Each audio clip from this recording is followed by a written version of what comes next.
Hello weavers, നമുക്കിന്ന് തേങ്ങ വെള്ളം ചേർത്തിട്ട് വെള്ളയപ്പം എങ്ങനെയാണ് ഉണ്ടാക്കുന്നതെന്ന് നോക്കാം. അപ്പോൾ അതിന് വേണ്ടിയിട്ട് ഞാൻ ഈ ഒരു ഗ്ലാസ്സിന് 2 ഗ്ലാസ് പച്ചരി വെള്ളത്തിൽ 4 മണിക്കൂർ കുതിർത്തെടുത്തിട്ട് വെച്ചതാണിത്. കഴുകിയിട്ടാണ് ഞാൻ വെള്ളത്തിലിട്ട് വെച്ചത്.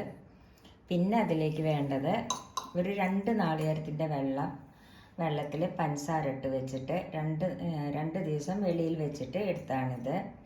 ഇനിയിപ്പോൾ കൂടുതൽ ദിവസം 2 ദിവസം വെളിയിൽ വെച്ചിട്ട് വേണമെങ്കിൽ നിങ്ങൾക്ക് ഫ്രിഡ്ജിലെടുത്ത് വെക്കാം. അപ്പോൾ ഞാൻ 2 ദിവസം വെളിയിലെടുത്തിട്ട് വെച്ചതാണിത്. പിന്നെ അതിലേക്ക് ഈ സ്പൂണിന് ഒരു 3.5 ടേബിൾ സ്പൂണ് ചോറ് എടുത്തിട്ടുണ്ട്. പിന്നെ നാളികേരം ഒരു 4 ടേബിൾ സ്പൂണ് നാളികേരം എടുത്തിട്ടുണ്ട്. ഇനി നമുക്ക് ഈ അരിയും നാളികേരവും ചോറും ഈ നാളികേരവും കൂട്ടിയിട്ട് നല്ല പോലെ ഒന്ന് അരച്ചെടുക്കാം. അതിൽ ഒരു സ്പൂണ് പഞ്ചസാരയും കൂടിയും കൂട്ടണം നമ്മൾ അരയ്ക്കുമ്പോൾ. അപ്പോൾ നമുക്കിതൊന്ന് അരച്ചിട്ട് വരാം. ഇപ്പം ഞാൻ ചോറും നാളികേരവും അരിയും നാളികേര വെള്ളവും കൂടിയിട്ട് അരച്ചെടുത്തതാണിത്. ഇത് നമുക്കൊരു പാത്രത്തിലേക്ക് മാറ്റാം. ഒരു സ്പൂണ് പഞ്ചസാരയും കൂട്ടിയിട്ട് അതില്ലേ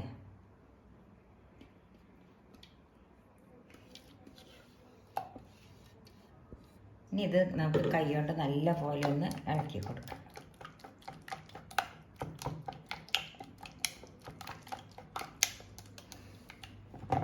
ഇനി ഇത് നമുക്ക് ഒരു 8 മണിക്കൂർ കഴിഞ്ഞിട്ട്, അതായത് ഞാൻ ഇന്ന് വൈകുന്നേരം ഒരു 6 മണിക്കാണ് ഈ മാവ് അരച്ചത്. ഇനി നാളെ രാവിലെ നമുക്കിത് എങ്ങനെയാണ് ഉണ്ടാക്കുന്നത് നോക്കാം. അപ്പോൾ അതിനു മുമ്പ് നിങ്ങൾക്ക് എൻ്റെ വീഡിയോ ഇഷ്ടപ്പെടുകയാണെങ്കിൽ ഒന്ന് ലൈക്ക് ചെയ്യാനും ഷെയർ ചെയ്യാനും സബ്സ്ക്രൈബ് ചെയ്യാത്തവർ സബ്സ്ക്രൈബ് ചെയ്യാനും മറക്കരുത്. അപ്പോൾ ഇനി നമുക്ക് നാളെ രാവിലെ ഇത് ഉണ്ടാക്കാം. നമുക്ക് ഇന്നലെ വൈകുന്നേരം അരച്ച് വെച്ച മാവാണ്. അതൊന്ന് തുറന്ന് നോക്കാം. കണ്ടില്ലേ, നല്ല പോലെ പൊങ്ങി വന്നിട്ടുണ്ട്. ഞാൻ ഇതിൽ ഈസ്റ്റോ ബേക്കിംഗ് സോഡ ഒന്നും ചേർത്തിട്ടില്ല. മധുരം നിങ്ങളുടെ ആവശ്യത്തിനനുസരിച്ച് ചേർക്കാം. ഞാൻ ഈ നാളികേര വെള്ളത്തിൽ 1 സ്പൂൺ പഞ്ചസാര ഇട്ടു. പിന്നെ അരയ്ക്കുമ്പോൾ 1 സ്പൂൺ പഞ്ചസാര ഇട്ടു. ഇനി നമ്മൾ എന്താ ചെയ്യേണ്ടത് വെച്ചാൽ ഇതിലേക്ക് നമുക്ക് കുറച്ച് ഉപ്പിട്ട് കൊടുക്കാം. നല്ലപോലെ ഒന്ന് മിക്സ് ചെയ്യുക. നല്ല ഹെൽത്തിയായ ടേസ്റ്റിയായ വെള്ളയപ്പാണത്. കാരണം നമ്മൾ ഈസ്റ്റോ ബേക്കിംഗ് സോഡ ഒന്നും ചേർക്കണില്ല. ഇനി നമുക്കിത് എങ്ങനെയാണ് ഉണ്ടാക്കുന്നതെന്ന് നോക്കാം. ഉണ്ടാക്കാനായിട്ട് ഞാനൊരു വെള്ളപ്പച്ചട്ടി അടുപ്പത്ത് വെച്ച് ഇതൊന്ന് ചൂടാവട്ടെ. ചട്ടി ചൂടായി. ഇനി നമുക്കിതിലേക്ക് ഒരു കയ്യിൽ മാവ് ഒഴിച്ചെടുക്കാം.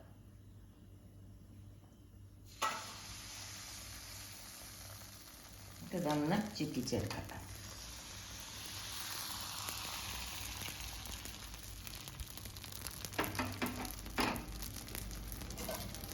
ഒന്ന് അടച്ചു വെച്ചു.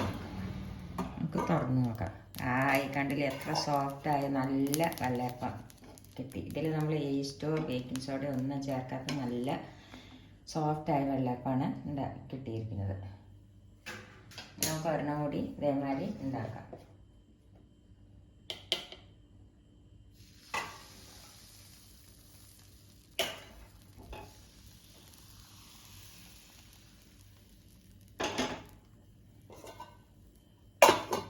ഇപ്പം നമ്മുടെ ഈസ്റ്റോ ബേക്കിംഗ് സോഡ ചേർക്കാത്ത നല്ല തേങ്ങ വെള്ളം ചേർത്ത വെള്ളയപ്പം റെഡിയായി. അപ്പോൾ എല്ലാവരും ഇതൊന്ന് ട്രൈ ചെയ്ത് നോക്കണം. ഇഷ്ടപ്പെടുകയാണെങ്കിൽ ഒന്ന് ലൈക്ക് ചെയ്യാനും ഷെയർ ചെയ്യാനും സബ്സ്ക്രൈബ് ചെയ്യാനും മറക്കരുത്. താങ്ക്